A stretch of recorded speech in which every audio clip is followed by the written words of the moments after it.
Hi guys, welcome back to my YouTube channel. I'm so happy that you decided to tune in on this week's episode about culture times mental health. I was lucky and blessed to sit down with my friend Lydia to talk about this subject. I hope you enjoy it, and don't forget to like, comment, and subscribe on this video for more, and don't forget to turn on the notifications so you can see all of my videos on the next time that I will be posting.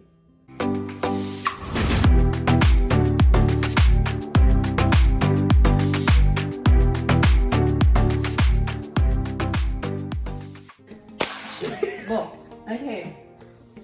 So people already know me, so I guess you could introduce yourself. Hi guys, so my name is Jadai. Nothing. My name is Lydia. People say that I look like her, but I really just don't see it. I think it's just because we have a similar skin color. Yeah. Anyways, I am basically her little sister, adopted sister, and I am currently a university student in political science, so literally Jadai 2.0. Other than that, I think I met you like almost 9 years ago. That's crazy. And she's endured me ever since, and now I'm here to talk about mental health, and especially in the Haitian community because I am Haitian as well. So, and you also did not mention how you have a great non-profit about mental health, so she's the entire deal, guys. Okay, like this is like somewhat a professional in the making.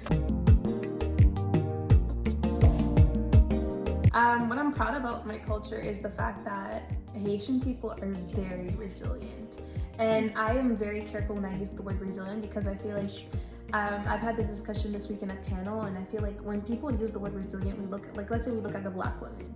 Black women are strong and resilient, but we never allow the Black woman to actually explore her emotions and talk about her mental health.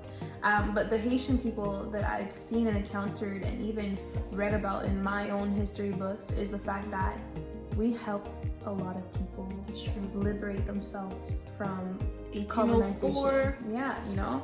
And like, I'm just very proud to be like, yo, it was my people that helped your people. And can we also talk about our good food? I was about to say, like, how was that not the first thing you said? Like, grillo, Pate. Oh my gosh. Like, so amazing.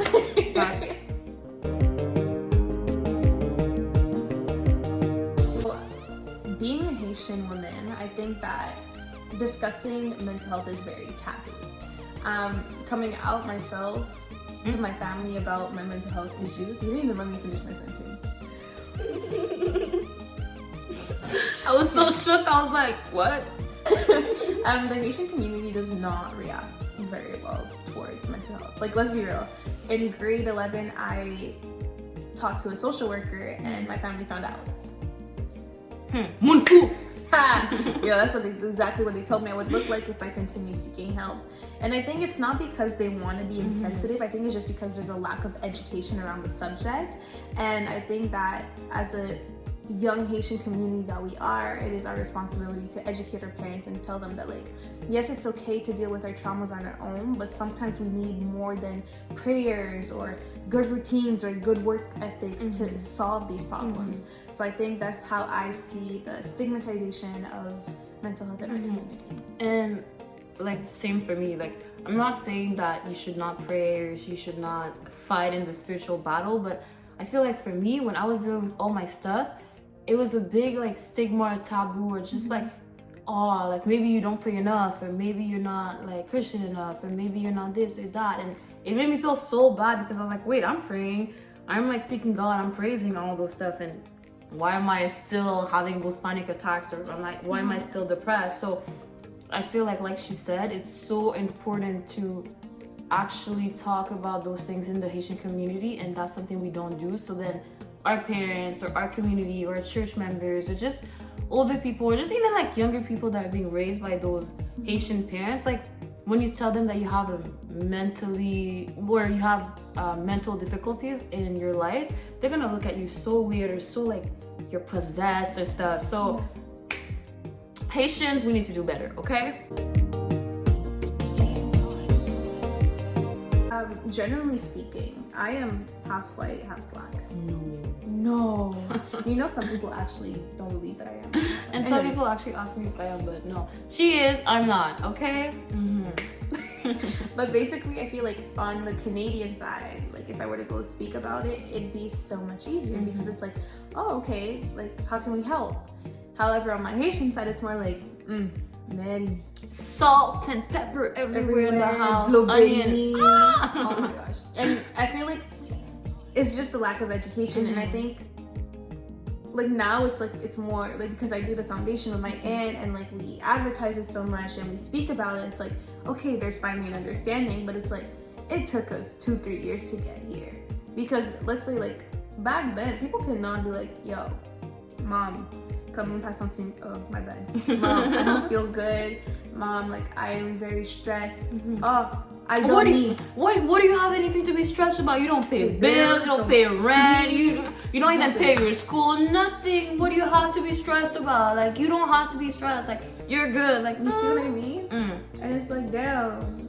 It's like they're pressuring you for feeling bad when it's not already your fault. You know what I mean? It's like you're not allowed to be depressed or you're not allowed to be anxious because you don't have the same workload as them, which is really, really sad and bad because then let's say that you're not able to talk about these things that you're dealing with, what will happen? Something bad could happen, or even like you could direct yourself towards like drugs, or you could direct yourself towards like alcohol, or just wrong people, or you're just looking for somebody that will listen to you and sometimes it's not even the right person, or you're just gonna take matters into your own You're just gonna take matters into your own hands. And sadly, we've seen a lot of situations where people had to end their lives because sometimes they just don't feel heard, which is really, really sad, guys. So again, Haitians, we need to do better. And Canadians, I feel like they don't keep it inside. Like I know it's really, really expensive to go to therapy or receive some help, but there are services, although the waiting list can be long, but there are services like Her Great Foundation that can actually help you deal with those things. And it's more like something that's open. Whereas in Haiti, it's very close-minded. Where are you gonna find somebody to talk to? Where are you gonna find a therapist? Where? Yeah. Jesus is your therapist, which is, again, we're not minimizing the power of Jesus. That's not what we're doing. But I feel like too many people are quick to give the answer like, okay, do this, but sometimes somebody who just wants you to sit down and listen to them. It's like, if somebody dies, you're not gonna go to the funeral and be like, well, that was God's plan, you know? Like, yes, but at the same time, Jesus asks you to be compassionate. So why would, example, like she comes up to me and she's like, oh, I'm dealing with that. Why would I be like, blood? Like... I think it's being open-minded. I think we're in times where everything is starting to modernize itself, and I feel like, I'm not saying it's wrong, but Haitians are very traditional, and I don't think there's a right or wrong way of doing things. But if, I don't know how it is in your family, but like let's say like if you wake up at 7 a.m. every day and then you clean at 8, like that's the routine, I think sometimes it's okay to change it. And sometimes I just feel like we shouldn't be too codependent on other people's opinions. That's so good. You know what I mean? Because I feel like Haitians fear a lot what the community says about them, and because of that, they don't go seek the help that they truly need, because they don't want to look crazy or unstable. Imagine they're gonna be like, clinic long. Like everyone already knows, like, bro, okay. Like, I didn't even make it back home yet, the whole Ottawa knows, you know what I mean? So I think that's what I would actually genuinely change in order to improve the mental well-being of those around me. So, yeah, guys, there's a lot of things that we could have talked about on this video, but I feel like it kind of summarizes culture and mental health for us. Again, we're not from every nation. We don't know how your culture does it. We can only talk from our experience. And again, we're not here to offend anyone. We're just sharing our opinion on what we went through.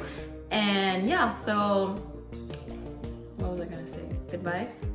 So I'm gonna do her outro for here. Anyways, okay. So stay tuned for next week's video. She'll be back with some more content. If you haven't already, don't forget to like, comment, and subscribe. And don't forget to share it with your friends. Bye!